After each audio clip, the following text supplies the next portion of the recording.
Alright, it's Sabu in XPW. Homicidal, genocidal, or just plain vile. The year is 2000. Sabu had a little falling out of ECW at the start of the year, but they refused to release him, so therefore Sabu was unable to work for WWF or WCW. XPW was apparently his best option. This federation was like ECW but with less of a budget. Match 1, XPW World Heavyweight title. The champion Chris Candido versus Shane Douglas and our guy Sabu, who just randomly joins halfway into the match through teleportation. Sabu wipes them both out of a double springboard moonsault on a double leg drop for a 2 count. He sets Candido up on a table and quickly dives him through it. Douglas hits Sabu with a chain and tries to give the pin to Candido, but it's just a 2. Sabu then hits a DDT and goes back onto fighting with Shane Douglas. He crashes down onto him from the top rope. But Sabu can't hit his dive into the ring because Douglas pushes him and Sabu hits the corner of a table. Shane Douglas pushes Candido into a pin and that's how he beats Sabu. I had no idea what was going on here. Sabu doesn't seem to either as he throws himself out of the ring after the bell. Candido is in trouble now. Sabu puts him through a table with a leg drop and it's over. He did a couple of things here, nothing too insane, but at least it established him as a contender. Shame he lost. The XPW debut as a C. Match 2, World Heavyweight Title Tournament. But first, Sabu beats up an adult entertainment actress. Before he can squash into her, his opponent John Cronus stops him. Quickly, Sabu misses a slingshot leg drop as Cronus boots him in the ribs. Sabu responds by using a stick and hits a springboard Arabian press. We've got a table in the ring now. Sabu connects with a Frankensteiner. Cronus just doesn't seem to be staying down. He flattens Sabu and hits a rolling senton from the middle rope. That's not enough though, and eventually the match ends in the way that most of the matches for this company do, with a half-cooked table spot. Sabu wins and he moves into the next round, but he's a bad winner and he beats up some dorks with a stick. The match is another C. Sabu will be associated with management figure Josh Lazy. He makes the girls crazy. Match 3, World Heavyweight title match. The title is vacant. Sabu versus the Messiah. Not this guy again. This one randomly begins with a headlock takeover from Sabu. He slams the Messiah and hits a senton leg drop over the ropes. Sabu tries a submission, but the jobber quickly reaches the ropes. Sabu stamps on his hand to loud laughs. The fight heads out the ring after a baseball slide. Sabu is a kind man though and he lets his opponent back into the ring. Okay, maybe he's not that kind because he just wanted to hit his chair assisted moonsault. That's just a 2. The jobber is down for ages so Sabu tries another. This time he botches and crashes into the top rope. The jobber picks him up and spins him around causing a ref bump and hits the TKO. The jobber's friends try to hit Sabu with a chair. Of course he wipes out his own guy. Classic. Sabu sends him for a new table. And look how quickly this new ref just springs out of his hiding hole. Just look at him, it's ridiculous. That's the 3. Feels like a bit of an anticlimax winning the biggest prize in the industry like that. It's nothing more than a C. Match 4, World Heavyweight title. The challenger Chris Candido with Tammy versus the champion Sabu. Sabu quickly sends Candido into the corner and hits him with a springboard DDT. He slides Candido out the ring and hits his Sabu chair dive out of the ring. There is apparently over 2,000 fans in this building for this show. Funny what people would show up for back then. In the ring, Candido hits a Frankensteiner for a 2. Candido moves on to whack him in the nutsack and looks for his own chair dive, but he takes too long. Sabu steals that spot and dives off the chair. Sabu uses the chair again to hit Hurricanrana for a 2 count. Time gets wasted as Sabu struggles to get a table in the ring. They have a little fight on the top rope and Sabu drops him on his face. He tries to dive with a sunset flip but he can't manage it and Candido sits on him for a 2. Enziguri kick from Candido gives him an opening to worry about setting up a table once again. It almost backfires for Candido but Rob Black hits Sabu with a belt. Fortunately in XPW, rope breaks apparently count. Sabu wakes up and hits a DDT and puts Candido on a table, but Sabu misses his leg drop through the table. Sabu kicks out the pin. This is still going on, they're just desperate to use that table. Bit of a botch now as Candido falls on the table. Sabu once again sets Candido up on the table and dives in with a leg drop for the 3.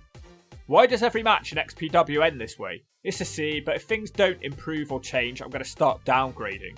Abdullah the Butcher is here, so that should do something. Match 5, World Heavyweight title triple threat. The Messiah and Candido challenge for Sabu's belt. It ends up resembling something closer to a handicap match. Sabu takes out Candido with a springboard DDT, but the Messiah cuts him off with a leg drop. The heels double suplex Sabu. Messiah seems happy to let Candido win this one, but it's just a 2. The heels continue working against him, so Candido can hit a Frankensteiner with the Messiah immediately hitting a springboard leg drop. Again Sabu kicks out. How can he possibly withstand against these odds? The heels set up a chair, and just like last time, Sabu steals their thunder by stealing their spots. The Messiah watches on as Sabu snaps off a slightly dodgy Frankensteiner. Messiah covers him, just the two. They also repeat the diving sunset flip spot with Candido trying to sit on him, but it's turned over this time. The Messiah has to break up the pin. Tammy Sitch does a poorly timed referee distraction which damages the heel's chances and not Sabu's. Then the Messiah decides he doesn't want to work with Candido anymore and he super kicks him. And just like every match, it ends with Sabu doing a leg drop through a table. I was enjoying the different dynamic of two men working against Sabu, but ultimately it became exactly the same match he's had every week. It's a D. Well, technically it's not over because it's triple threat elimination rules, but straight away Candido takes out Messiah with a tombstone piledriver, and Sabu just makes the cover. Whatever. Match 6, heavyweight title match, Supreme challenges for Sabu's belt. Sabu starts out trying to mat wrestle this guy. I don't think this is going to last. The one-man meatball eating machine throws Sabu down and starts clubbing him. Sabu hits him 3 times in the head. Early botch now as Sabu tries to reverse back body drop. That one was ugly. Supreme flattens him with a clothesline. Moments later another botch on Sabu's springboard DDT. This is not going well. Sabu manages to get a 2-offer splash into the ring. A bit of time passes and Supreme is seen climbing the ropes holding a chair. He misses his dive and Sabu capitalises with the chair moonsault. Almost botched, but not quite this time. As usual, a table ends up in the ring. Sabu tries to Frankenstein him through the table, but Supreme is too fat and Sabu can't get up there with him. This match is garbage. Sabu finally snaps it off after 1 minute of trying to get up there. Unfortunately, it's still not over. Sabu starts trying to pop his balloon head with a little stick. Supreme looks finished. Sabu locks on a camel clutch. For some reason this doesn't work and Sabu randomly releases him. Instead, Sabu wins with a leg drop through the table. Whilst that was predictable, the botches were even more predictable. I had no faith that either man could cleanly land a move. Appropriately, Abdullah the Butcher throws a trash can at them. A real turd in the herd, it's an S. Match 7, World Heavyweight title match. Sabu defends against Abdullah the Butcher.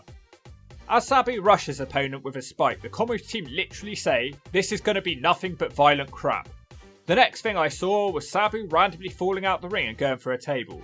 Butcher is not a man who can move quickly, so Sabu must have zoned out or something. Abdullah starts using a shard of glass. Just my luck, this is the longest match so far, with Abdullah slowly carving up Sabu.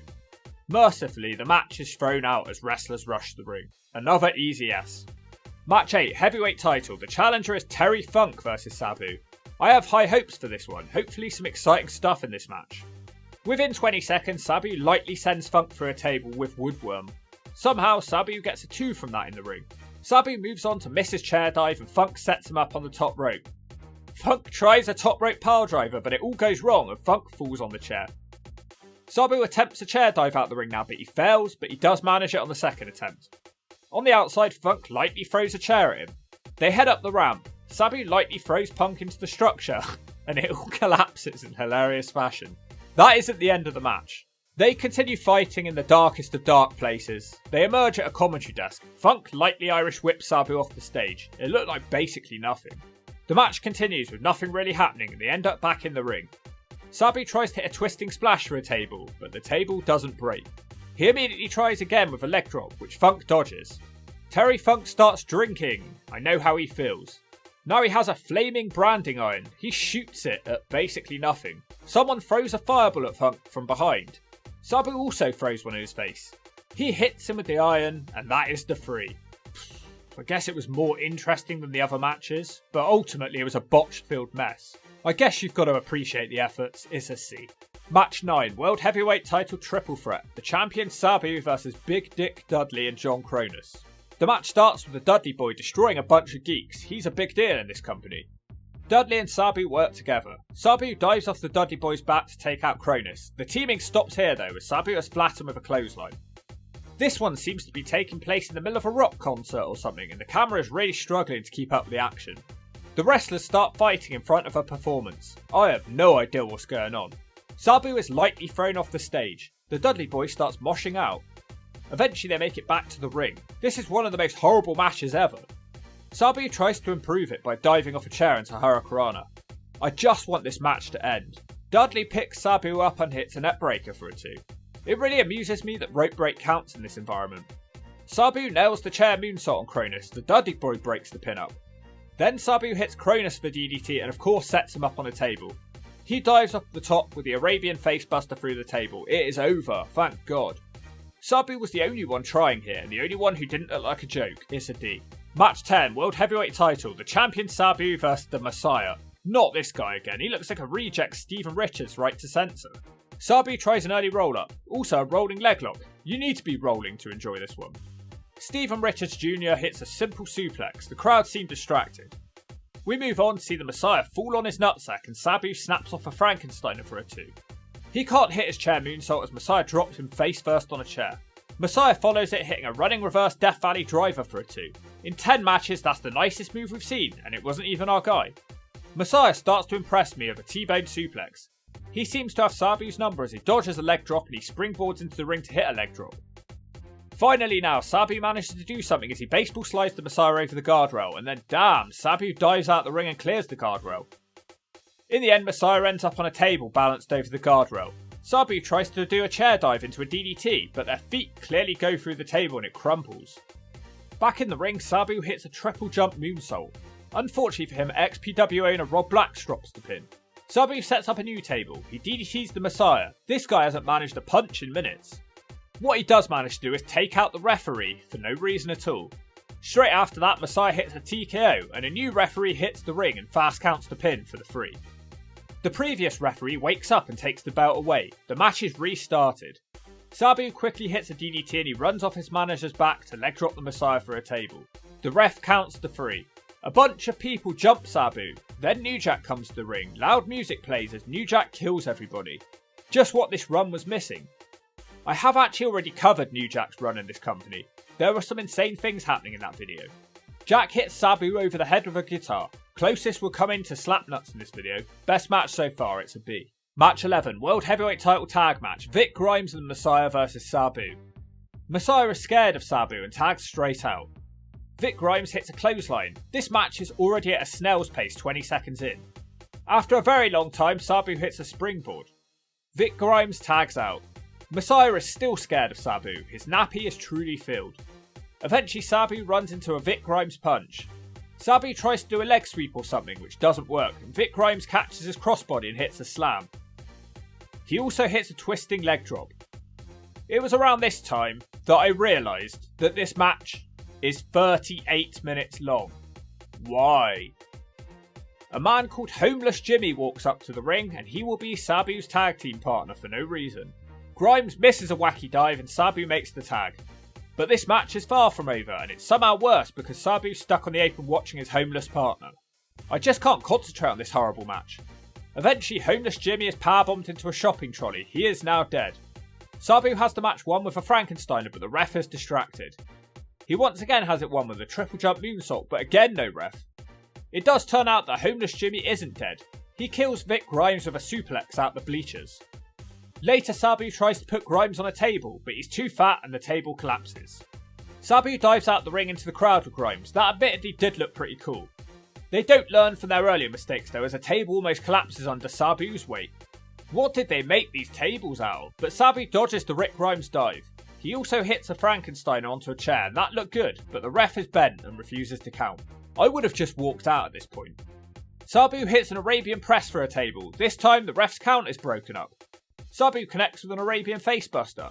The ref counts to 2 but refuses to count the third, so Sabu's manager pushes the ref's hand down for the 3. I admittedly found that ending amusing. There was just no reason for this match to be so long. Couple of good moments but it was mostly unbearable, and it's nothing new or interesting so it's an S. Match 12, World Heavyweight title triple threat. Sabu versus Juventud Guerrera versus Chaos. This one seems a bit better focused on wrestling rather than the mindless hardcore stuff. Sabu hits a split-legged moonsault before Juve crashes him with a diving leg drop. Sabu changes his mind and throws a chair into the face of Chaos. Juve breaks up the chair offense and hits the botched slingshot move onto the chair. Sabu's gone for a bit before returning with a Frankenstein on Juve.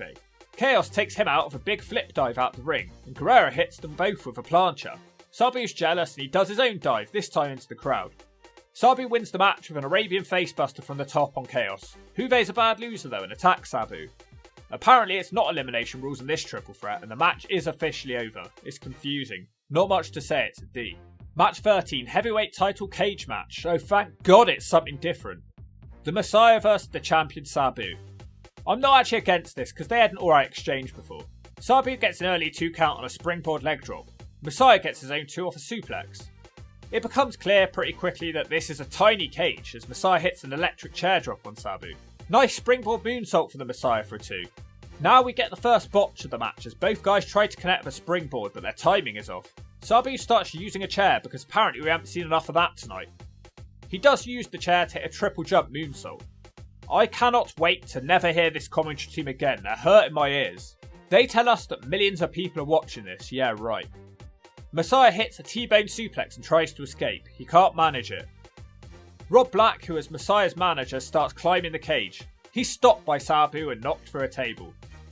Little did I know that would be the biggest spot of the match. Messiah takes out Sabu and once again he starts climbing. Messiah is literally on the other side of the cage but the dumbass doesn't drop to the floor. Instead, a 7-foot man pushes the Messiah back over the cage and into the ring. Sabu hits the top rope Arabian facebuster and gets the 3. Wow, Sabu and XPW is very tame. I really thought this match was going to have some crazy action, it really disappointed me. It's a D. This does lead to an injury angle after the match, and New Jack ends up defending Sabu's belt in a match for him, despite not being the champion. New Jack loses Sabu's belt to the Messiah. To this day, Sabu's 392-day title reign is the longest in company history, but the Messiah would only hold the belt for 1 day before getting stripped of the title.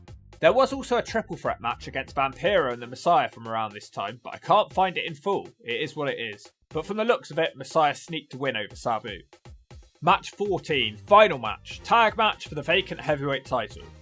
XPW owner Rob Black vs Sabu and his manager Josh Lazy, who will actually be a competitor in this one. Rob Black slaps Sabu. Sabu says, "Shut up or I'll smack you one." He hits a springboard leg drop and another leg drop. Somehow it's just a 2. Rob Black looks like if Ed Ferrara ate Vince Russo. Josh Lazy spears him, which was better than it had any right to be.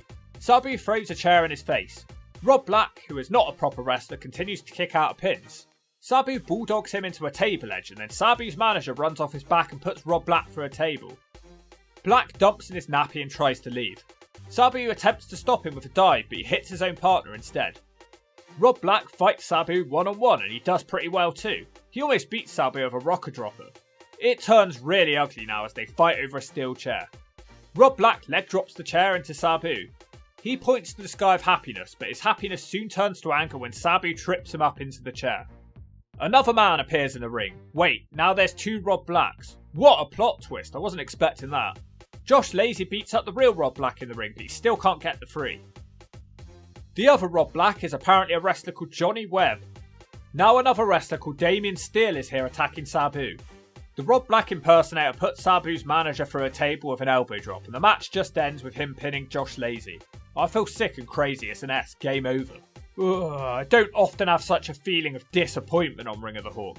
Normally when I watch a wrestler in an obscure promotion, I come away impressed with a couple of matches or something crazy that went down. Here Sabu was phoning it in and just copy and pasting his matches. None of them felt unique or special. I don't blame him though, I wouldn't have killed myself for a promotion that probably didn't pay him. But a fact is a fact is a fact, and this run needs to be smacked. Whilst it wasn't the worst run I've ever seen, it was slow, botch-filled and boring and a massive letdown. Everything that made Sabu so unique and interesting was missing. He just felt like another guy rather than a special attraction. This run just avoids the zone by the skin of its ass. I pretty much hated it, and if you don't agree with that, there's no point debating it.